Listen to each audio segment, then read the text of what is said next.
भगवान कहते हैं कि देवी राम जी ने जाकर के और राजभवन में प्रवेश किया।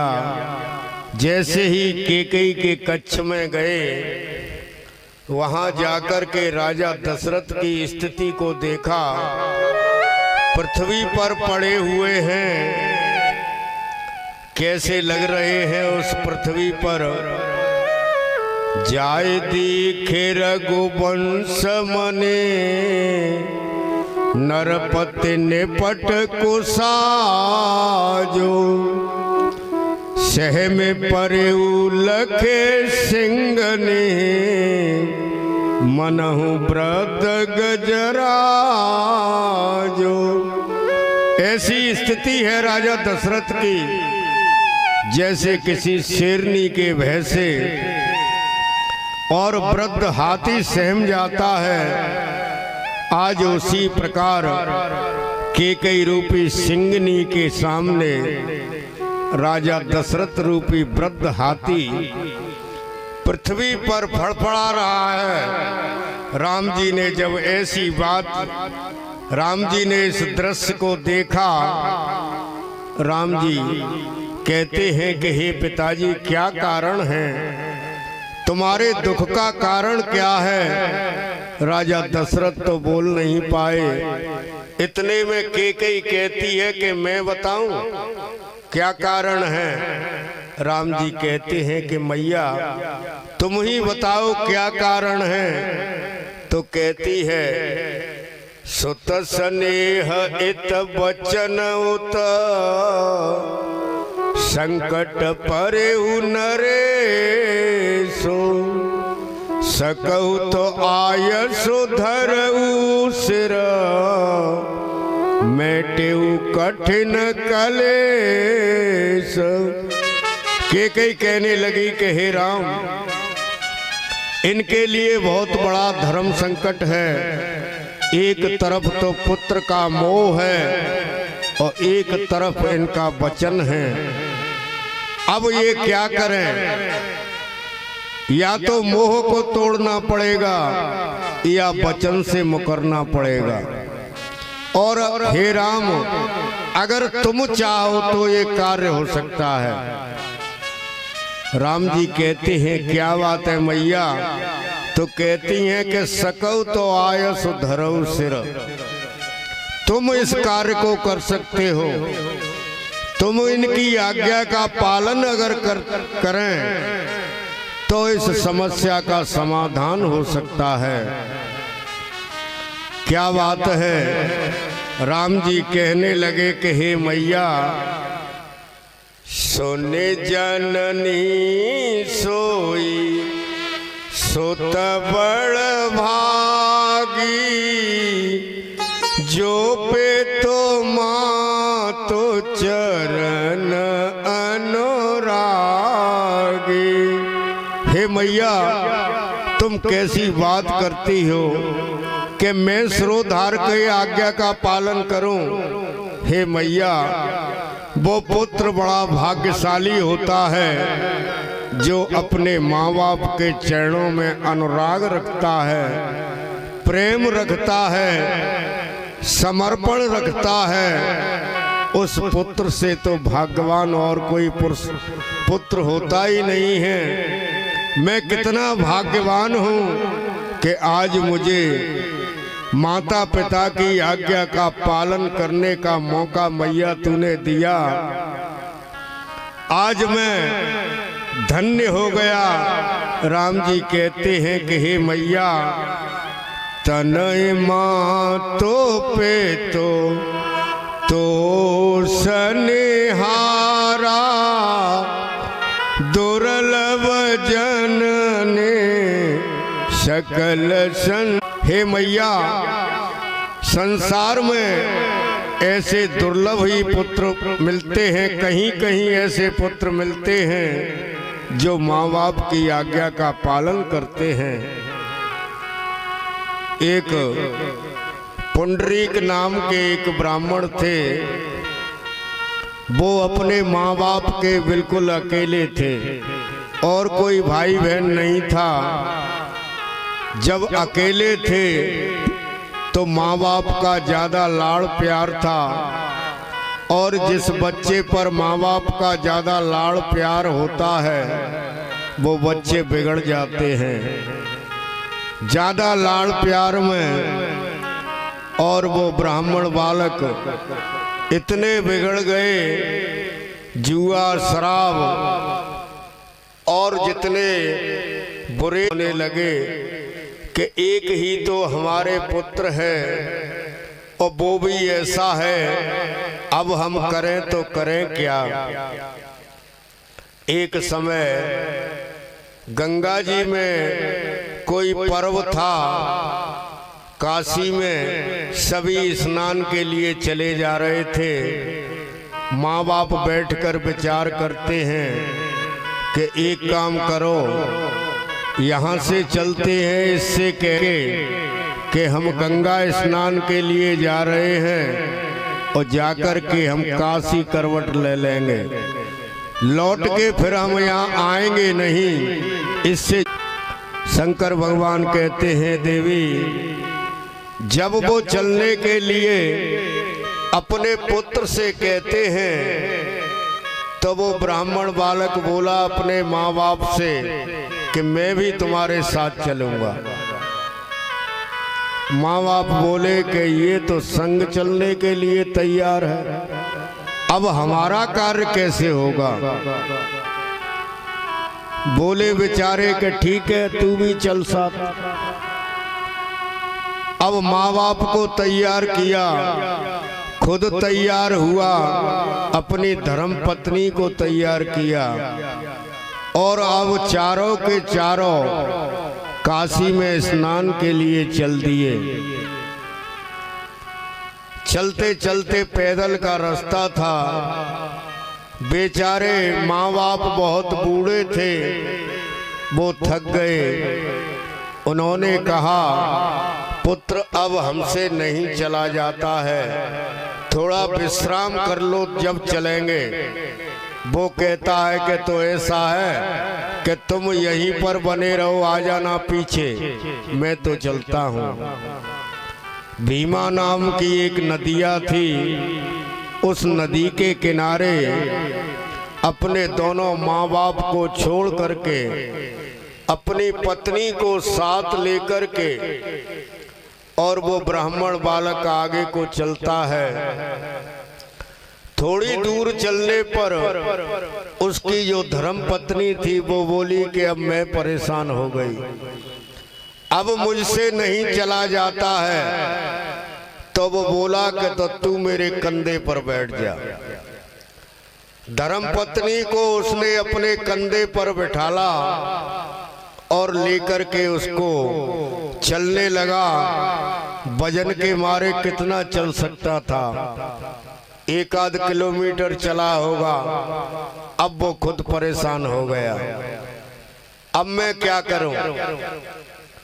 वहां उसने देखा कि पानी वगैरह की कोई व्यवस्था हो तो कुछ समय के लिए मैं विश्राम कर लूं। आगे उसने देखा एक महात्मा का आश्रम था। उसने विचार किया कि इस महात्मा के आश्रम में जाकर के कुछ विश्राम करूंगा।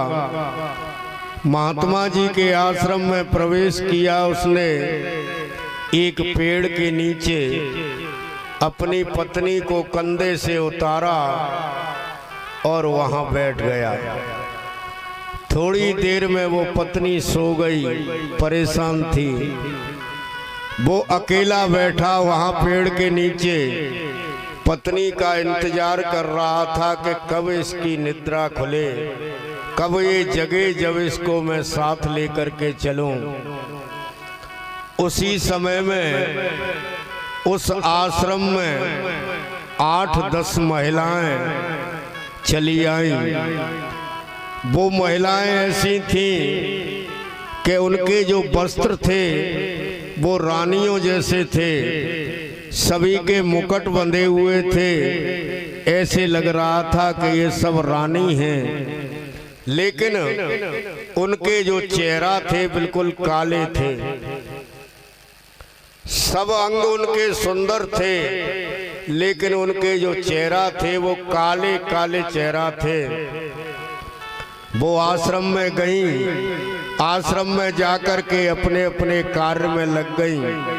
कोई झाड़ रही है, कोई पेड़ों को पानी दे रही है, कोई कुछ कर रही है, आश्रम के कार्यों में लग गईं। और जब आश्रम का कार्य पूरा करके जब वो लौट करके आई तो उनके चेहरा एकदम गोरे भक्त हो गए, चेहरा चमकने लगे। उनके जो काले चेहरे थे वो गोरे चेहरे बन गए। उन महिलाओं के उनको देख करके वो पुंडरीक विचार करने लगा कि ये क्या है। इधर से ये गई थी, इनके चेहरा काले थे, और जब उधर से आई हैं तो इनके चेहरा गोरे हो गए हैं। ये क्या खेल है। उसने जाकर से उनसे पूछा कि आप हमें एक बात बताइए, ये क्या खेल है। ये खेल मेरी समझ में नहीं आ रहा है कि आप इधर से गई थी जब काले चेहरा थे आपके, और उधर से गोरे चेहरा बन गए। ये मेरी बात नहीं समझ में आई। तो वो कहने लगी कि मूर्ख, हम जितनी भी हैं, हम सब भारतवर्ष की नदियां हैं। ये गंगा है, ये जमुना है, सब नदियां हैं हम। और इनके तो जैसा मूर्ख पापी जब हमें स्नान करता है तो जैसे पापियों के पाप हमारे लग जाते हैं, इससे हमारा चेहरा काला पड़ जाता है। और जब हम इस संत के दर्शन कर लेते हैं, क्या है, कौन सा भजन करता है, कौन सा जप करता है, तप करता है, कि जिससे इस संत के अंदर इतनी शक्ति है। बोली करता ये कुछ नहीं है, ना तो हमने इनको भजन करते हुए देखा है, ना कोई यज्ञ हवन करते हुए देखा है। हमने सिर्फ एक ही चीज देखी है। वो क्या है, इस आश्रम में 3 प्राणी रहते हैं। इस साधु के माता और पिता रहते हैं, और ये साधु खुद रहता है, और हमेशा माता पिता की सेवा में लीन रहता है। बस यही इसका भजन है। जैसे ही माँ बाप की बात सुनी, एकदम उसको होश आ गया। मैं कितना अभागा हूँ कि अपने माँ बाप को छोड़ करके मैं चला आया। वहाँ से एकदम अपनी पत्नी को जगाता है, और पत्नी को जगा करके दौड़ के उसी भीमा नाम की जो नदिया है, उसके किनारे पर जो बैठे बूढ़े माँ बाप, उनके पास आता है। चरणों में गिर के गिड़गिड़ाने लगा, मुझसे बहुत बड़ी भूल हुई, मैं कितना अभागा हूँ। अब तो उसी नदिया के किनारे पर और एक आश्रम बनाकर, एक कुटिया बना करके, और वो ब्राह्मण अपने माँ बाप की सेवा करने लगा। कुछ समय जब व्यतीत हुआ, कई वर्ष बीते, भगवान विष्णु ने विचार किया कि अब तो भक्त को दर्शन देने चाहिए। भक्त ने मेरी बहुत सेवा की है। भगवान विष्णु उस आश्रम में आ गए। भगवान विष्णु आश्रम में आए, पैर दबा रहा था। भगवान विष्णु ने पीछे से आकर उसके कंधे पर हाथ जैसे ही रखा, उसने पीछे देखा, स्वयं नारायण खड़े हैं। हाथ जोड़कर बोला, जय हो प्रभु आपकी। भगवान कहने लगे, पुत्र, मैं वरदान के लिए तुम्हारे पास आया हूँ। आपने मेरी बहुत सेवा की है, अब बताओ आपको क्या चाहिए, मैं वरदान देता हूँ। कहते हैं वो ब्राह्मण बोला, महाराज अभी थोड़ी देर आप रुक जाओ, क्योंकि मैं सेवा करके और फिर आपसे बात करूंगा। भगवान कहते हैं कि तो जब तक हम क्या करें। वहां एक ईंट को उठाया और उस ईंट को उसने दूर फेंक दिया और दूर फेंक कर बोला कि महाराज आप जब तक इसी पे खड़े रहो। भगवान विष्णु उस ईंट पर खड़े हो गए और जब वो सेवा से निवृत्त हो गया, पैर दबाते दबाते जब पिताजी उसके सो गए, जब खड़ा होकर के आता है, नारायण के सामने हाथ जोड़कर बोला, अब बताइए प्रभु। भगवान कहते हैं कि वरदान मांग। वो कहने लगा कि प्रभु मैं जो मांगूंगा उसे आप देने के लिए तैयार हो। नारायण कहते हैं कि हाँ, तेरे मन की जो इच्छा है वो मांग ले, आज मैं तुझे पूर्ण रूप से दूंगा। तो वरदान में वो कहता है कि स्वामी अगर तुम मुझे देना ही चाहते हो तो आप मेरे आश्रम में इस ईंट पर ही खड़े रहो। नारायण को उसने ईंट पर खड़ा कर दिया। नारायण कहने लगे ठीक है भैया, मैं इस ईंट पर ही खड़ा हो जाता हूँ, क्योंकि मैं माँ बाप की सेवा करता रहूंगा और तुम्हारे दर्शन करता रहूंगा। ये सत्य बात है, कोई वैसा दृष्टांत नहीं है। काशी के पास में पुंडरीक नाम के ब्राह्मण का आश्रम है, बहुत बड़ा मंदिर है। आज उस मंदिर में ईंट पर ही भगवान विष्णु की मूर्ति खड़ी हुई है। तो माँ बाप की सेवा करने से कितना बड़ा फल मिलता है। तो यहाँ राम जी कह रहे हैं कि हे मैया जो चलेगा सम्मान दुनिया देगी, हो सम्मान दुनिया देगी, फूलो और फलेगा माँ बाप और गुरु के, माँ बाप और गुरु के कहने में जो चलेगा।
गले उंगली पिताजी ने गुरु के पास पहुंचाया, गुरु के पास पहुंचाया, गुरु के पास पहुंचाया। गले उंगली पिताजी ने गुरु के पास पहुंचाया, गुरु के पास पहुंचाया, गुरु के पास पहुंचाया। उन्होंने मार्ग दर्शन कर मेरी किस्मत को चमकाया, मेरी किस्मत को चमकाया, मेरी किस्मत को चमकाया।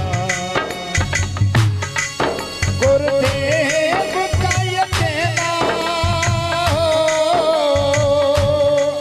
गुरुदेव का ये कहना सदियों तलक चलेगा।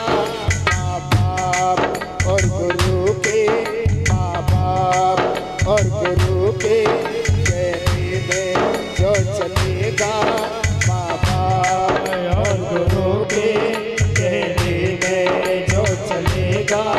सम्मान दुनिया देगी, सम्मान दुनिया में और फलेगा। माँ बाप और गुरु के कहने में जो चलेगा।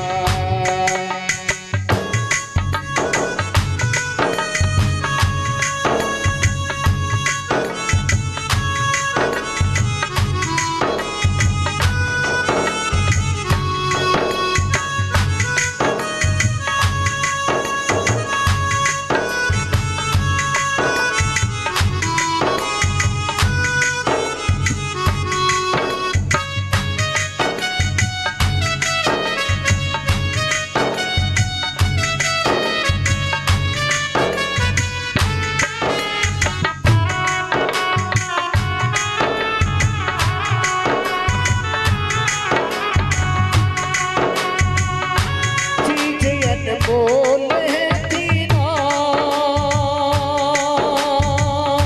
सदा ही पास में रखना, सदा ही पास में रखना, सदा ही पास में रखना।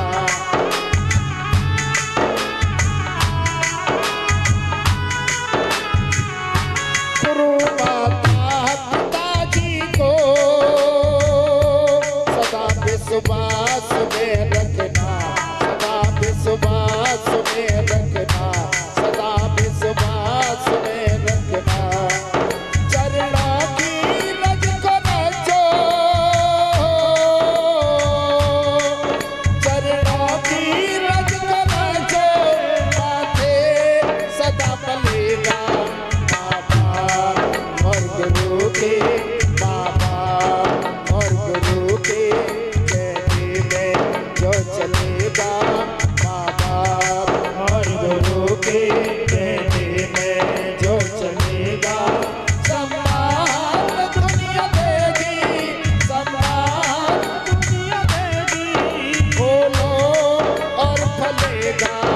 माँ बाप और गुरु के, माँ बाप और गुरु के कहने में जो चलेगा। माँ बाप और गुरु के कहने में जो चलेगा। शंकर भगवान कहते हैं कि हे देवी, कैकेयी ने राम जी को पूरी बात बता दी कि मेरे 2 वरदान थे, मैंने इनसे 2 वरदान मांग लिए हैं, इसलिए इनकी ये हालत हो गई है। एक वरदान में मैंने भरत को राजगद्दी और दूसरे वरदान मांगा है 14 वर्ष का। जैसे ही वनवास की बात सुनी, राम जी एकदम प्रसन्न हो गए, गदगद हो गए। नव गयंदो रघुबीर मनो, राज अलान समान। छूट जाने बन गवन सुने और आनंद अधिकान। अयोध्या का जो राज्य है वो तो हाथी के जो लगाते हैं पैरों में, हाथी को रोकने के लिए उसको अलान कहते हैं। तो अयोध्या का राज्य है वो तो अलान के समान है, और राम जी का जो मन है वो नए हाथी के समान है। जैसे ही वनवास की बात सुनी राम जी प्रसन्न हो गए।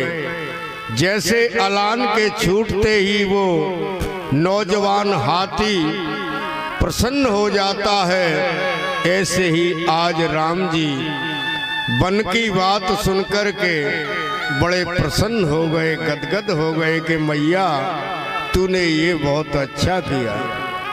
अब मैं जल्दी अपनी माँ से विदा लेकर के आता हूँ। शंकर भगवान कहते हैं कि हे देवी, राम जी अपनी मैया कौशल्या के कक्ष में जाते हैं। जैसे ही राम जी को आते देखा, मैया ने सुंदर आरती सजाई, राम जी की आरती की और कहने लगी कि हे पुत्र, अब तुम कुछ खा लो, क्योंकि कुछ समय के बाद तुम राजा बनेंगे मेरे पुत्र। शंकर भगवान कहते हैं कि राम जी कहने लगे कि हे मैया, अब मैं अयोध्या का राजा नहीं बनूंगा। तो फिर राम जी कहने लगे कि हे मैया, हमारे पिताजी ने राज्य के 2 बंटवारे कर दिए हैं। अयोध्या की राजगद्दी पर मेरा जो छोटा भाई है भरत, वो राजा बनेंगे और मुझे वन का राजा बनाया है। 14 वर्ष मैं वन में राज्य करूंगा। जैसे ही वन की बात सुनी, मैया कौशल्या पछाड़ खाने लगी। तू क्या कह रहा है? राम जी कहते हैं मैं सत्य कह रहा हूँ माँ। तो कौशल्या कहने लगी कि क्या तेरे पिताजी ने ये आदेश दिया है? अगर तेरे पिताजी ने ये आदेश दिया है तो मेरा भी फर्ज है, क्योंकि मैं अर्धांगिनी हूँ। तेरे पिताजी तुझको वन में भेज रहे हैं, मैं तुझे वन से रोकने का आदेश करती हूँ। राम जी कहते हैं कि हे मैया, मुझे पिता और माँ दोनों ने वनवास दिया है। जब दोनों की बात सुनी तो फिर माता कहने लगी कि पुत्र, फिर तेरा वन में लगा लो हाथ सीने से, बरस चौथे को जाते हैं।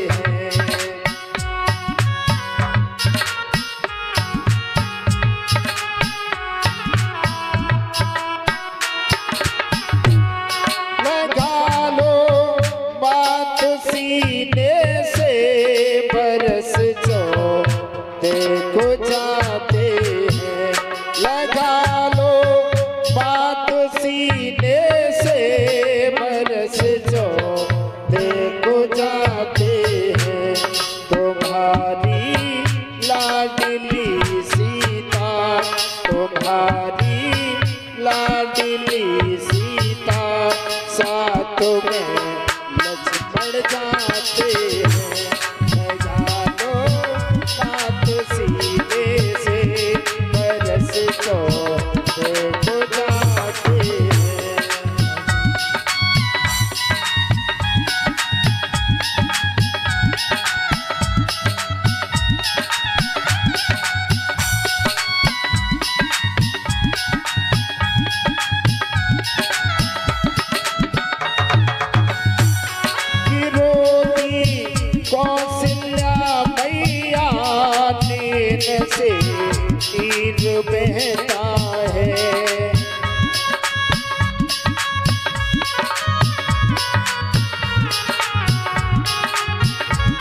रोते हैं, संग में प्राण जाते हैं। ये दशरथ राजा रोते हैं, संग मेरे प्राण जाते हैं। लगा दो बात सीने से, बरस चौके को जाते हैं। बरस चौके को जाते हैं। शंकर भगवान कहते हैं कि हे देवी, जैसे ही वनवास की सूचना सीता जी को मिली, सीता तू हमारे साथ क्या करेगी, वन में तू नहीं रह पाएगी, क्योंकि वन में तो जो वन के जो निवासी हैं वो ही रह सकते हैं, तू वन में नहीं रह पाएगी। वहाँ अनेक प्रकार के हिंसक जानवर रहते हैं जिन्हें देख करके तू डर जाएगी, और वन में गुफा, कंदरा, ठंडी गर्म हवा, ये सभी तुझे परेशानी देंगी। सीता कहती है कि स्वामी, मैं कैसे यहाँ रह जाऊं? ऐसा हो सकता है कि शरीर कहीं अलग हो जाए और छां कहीं अलग हो जाए। शरीर की जो परछाई हैं वो शरीर के साथ ही रहती हैं। और सीता कहती हैं कि हे स्वामी, जिया बिन देह नदी बिन बारी, ऐसे ही नाथ पुरुष बिन नारी। सीता जी कहने लगी कि जैसे जीव के बिना इस शरीर का कोई अस्तित्व नहीं है, पानी के बिना नदिया का कोई अस्तित्व नहीं है, ऐसे ही बिना पति के पत्नी का कोई अस्तित्व नहीं है। मैं आपके साथ चलूंगी। राम जी ने बहुत समझाया सीता को, लेकिन सीता नहीं मानी। सीता कहने लगी तो ठीक है प्रभु, आप मुझे छोड़ करके चले जाएंगे तो मेरे प्राण भी आपके साथ चले जाएंगे। जब ऐसी बात राम जी ने सुनी, राम जी ने विचार किया कि ये पीछे नहीं रह पाएगी, तो राम जी कहते हैं ठीक है, तू चलने के लिए तैयार हो जा। तो सीता जी माता कौशल्या से कहती हैं कि हे मैया, विधाता ने कैसा समय हमारे लिए बनाया है। आज विधाता बिल्कुल मुझसे उल्टा हो गया। सेवा का मौका था, मैं इस अवसर पर आपकी सेवा नहीं कर पाई मैया। मैं क्या करूं? अब मैं स्वामी के साथ वन में जा रही हूँ। हे मैया, मुझे आज्ञा दो, क्योंकि बिना स्वामी के और मैं यहाँ नहीं रह सकती हूँ। सीता जी कहती हैं कौशल्या से, रघुबर संग जाऊं अब ना अवध में रहिबो। रघुबर संग जाऊं अब ना अवध में रहिबो। रघुबर संग जाऊं अब ना अवध में रहिबो। रघुबर संग जाओ अब अवध में रहिबो। मैया अब ना अवध में रहिबो। ओ मैया अवध में रहिबो। सासुली अब ना अवध में रहिबो। ओ सासुली अब अवध में रहिबो। रघुबर संग जाऊं अब ना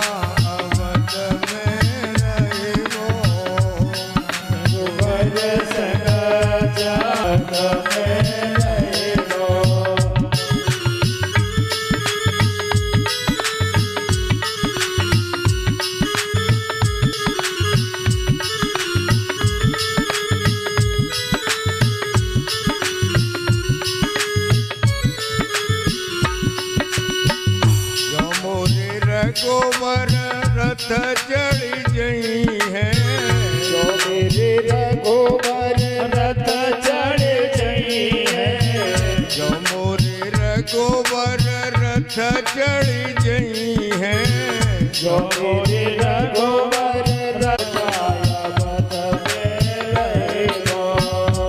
मैया अवना अवध में रहेगो, ओ भैया बनाया बद में रहेगा।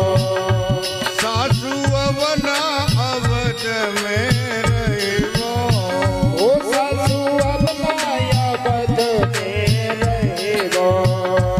रघुवर संग जाऊं अवना अवध में रहेगो, ओ रघुवर संग जाऊं बनाया बद में रहेगा।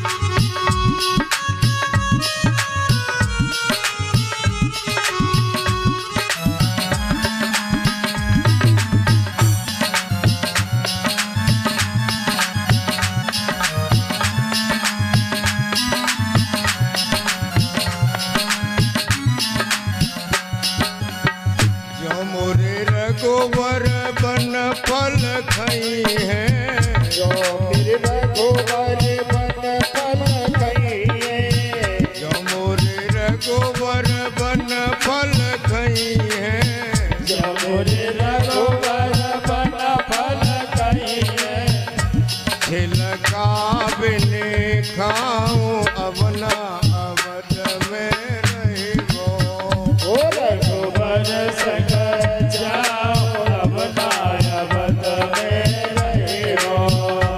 मैया अवना अवध में रहेगो, ओ भैया बनाया बद में रहेगा। सासू अवना अवध में रहेगो, ओ सासू बनाया बद में रहेगा। रघुवर संग जाऊं अवना अवध में रहेगो, ओ रघुवर संग जाओ बनाया बद में रहेगा। ओ रघुवर संग जाओ बनाया बद में रहेगा। ओ रघुवर संग जाओ बनाया बद में रहेगा। शंकर भगवान कहते हैं कि हे देवी, सीता जी अपनी सास से आज्ञा लेती हैं माता कौशल्या से, कहे मैया मैं भी राम जी के साथ जाऊंगी, अब मेरा अवध में कोई रहने का विचार नहीं है। शंकर भगवान कहते हैं कि हे देवी, अब लक्ष्मण जी को मालूम हुआ कि राम जी वनवास में जा रहे हैं, दौड़ करके लक्ष्मण जी राम जी के पास में आते हैं और राम जी के पास में आकर के और लक्ष्मण जी एकदम खड़े हो गए, आंखों से अश्रुपात होने लगा। लक्ष्मण जी कहते हैं कि हे प्रभु, मैं भी आपके साथ चलूंगा। राम जी कहते हैं कि हे भैया, भरत यहाँ है नहीं, शत्रुघ्न है नहीं, और मेरे वियोग में तू देख रहा है अयोध्या की क्या स्थिति है।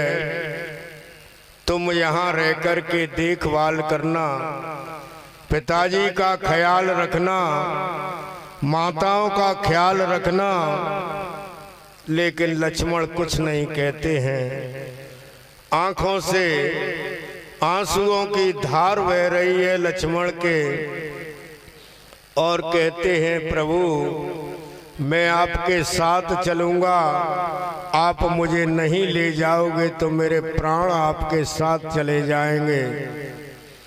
शंकर भगवान कहते हैं कि देवी, राम जी कहते हैं ठीक है भैया, अब तुम एक काम करो, अपनी मैया के पास चले जाओ और अपनी मैया से विदा मांग कर के आ जाना, जल्दी आना भैया, क्योंकि हमें देर हो रही है। शंकर भगवान कहते हैं कि हे देवी पार्वती, लक्ष्मण अपनी मैया के पास में जाते हैं और मैया से कहते हैं कि हे माता, मैं राम जी के साथ वन में जा रहा हूँ, मुझे आज्ञा दे दो माँ। तो कहती हैं सुमंत्रा कि हे पुत्र, आज मैं धन्य हो गई, मैं बड़ी भाग्यशाली हूँ कि आज मेरा पुत्र परमात्मा की सेवा में जा रहा है। मेरे बराबर भाग्यवान इस संसार में और कोई नहीं है। माता सुमित्रा कहने लगी कि हे पुत्र,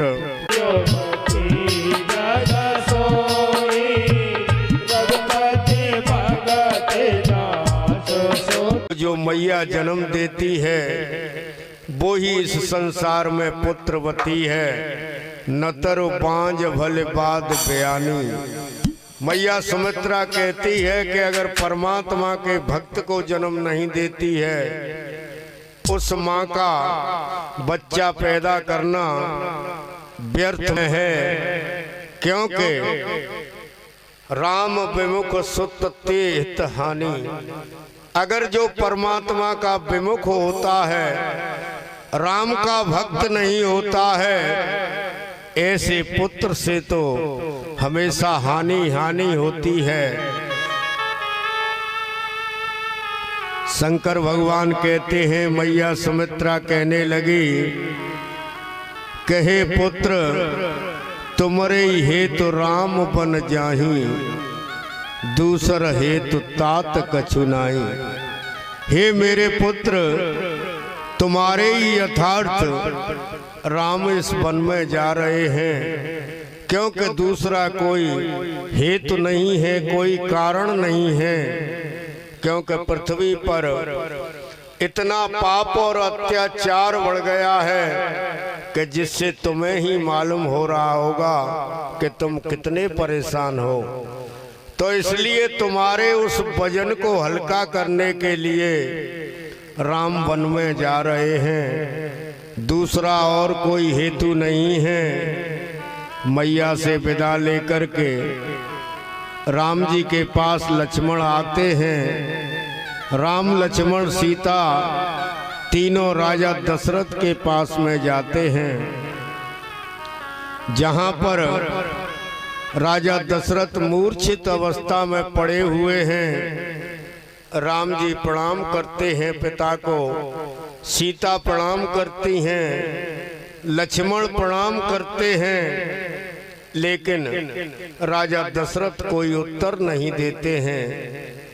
प्रणाम करके तीनों ने साधु का भेष बनाया, एक मुनि का भेष बनाया और मुनि का भेष बना करके अपने पिताजी के चरणों में और प्रणाम करके राम लक्ष्मण सीता तीनों राजभवन से बाहर निकलते हैं। राजा दशरथ और राजा दशरथ सुमंत से कहने लगे कि हे सुमंत, तुम रथ ले करके राम जी के साथ चले जाओ और 2-4 दिन वन में घुमा कर के गंगा जी में स्नान करवा के और इनको लौटा लाना। फिर राजा दशरथ कहते हैं कि सुमंत, शायद राम तो लौटने वाला है ही नहीं, लेकिन सीता से कह देना कि वो सीता लौट के आ जाएं, क्योंकि मेरा आधार बना रहेगा मेरे पे। और सीता से कह देना कि राजा दशरथ का संदेश है कि तेरा जहां मन लगे वहां रहना, सासुरे में मन लगे तो यहाँ रहना, मायके में तेरा मन लगे तो मायके में चली जाना, मैं सब व्यवस्था को बना दूंगा। सीता से कहना। ऐसा कहकर के सुमंत एक रथ को लेकर के राजद्वार पर आते हैं। राम लक्ष्मण सीता तीनों को रथ पे बिठाया। अब रथ आगे को बढ़ने के लिए तैयार हो रहा। मेरे रूठ गए करतार छुड़ाए लई श्याम चिरैया रे। मेरे रूठ गए करतार छुड़ाए लई श्याम चिरैया रे। मेरे रूठ गए करतार छुड़ाए लई श्याम चिरैया रे। ओ श्याम चिरैया रे हमारी श्याम चिरैया रे। श्याम चिरैया रे हमारी श्याम चिरैया रे। ओ मेरे रूठ गए करतार श्याम चिरैया रे।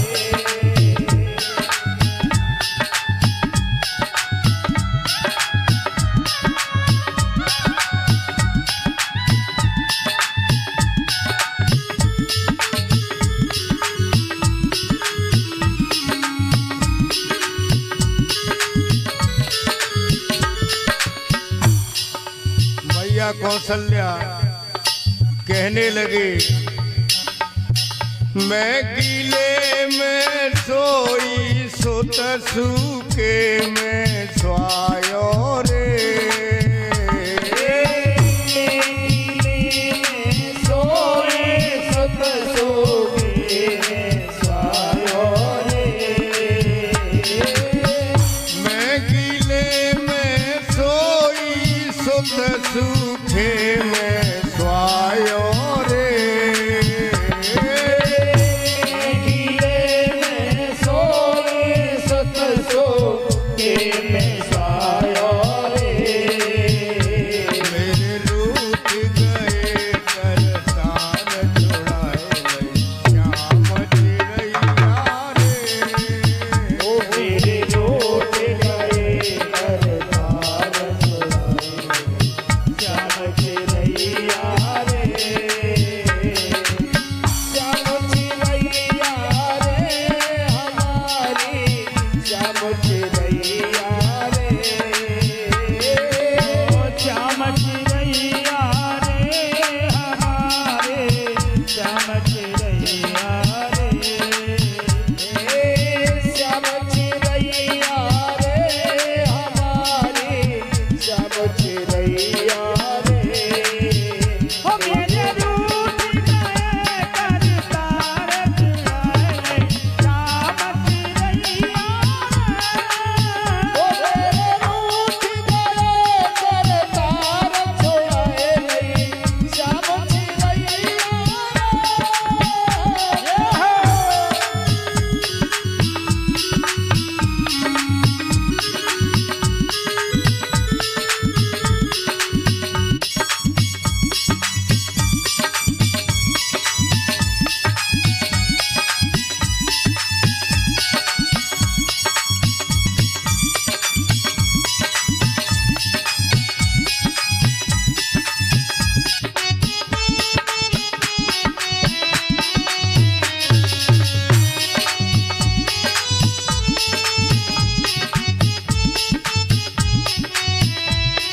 मेरो छैया रे। उड़ाते कुंवर दो चारी अकेला मेरा छैया रे। नाहते कुमर दुए चारे अकेलो मेरो